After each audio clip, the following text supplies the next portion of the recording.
Biko na Tagalog at Bisaya. Cavite Biko, Bohol Biko, Bisaya. So Tagalog at saka Bisaya magkasama. Yan. Yan po yung aming padispedida party dito po sa aking pamangkin. Yan po. Yung Biko.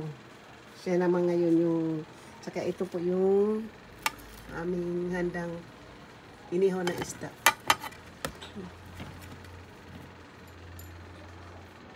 Lagay natin to dito sa ano kasi anuhan to ng ano tataihan ito ng tawag nito langaw. Dito muna siya sa dyan muna tayo mga pagkain. So yung karning baboy dito po, yung karning inihang baboy tsaka ano dito muna para iba ng langaw. Thank you.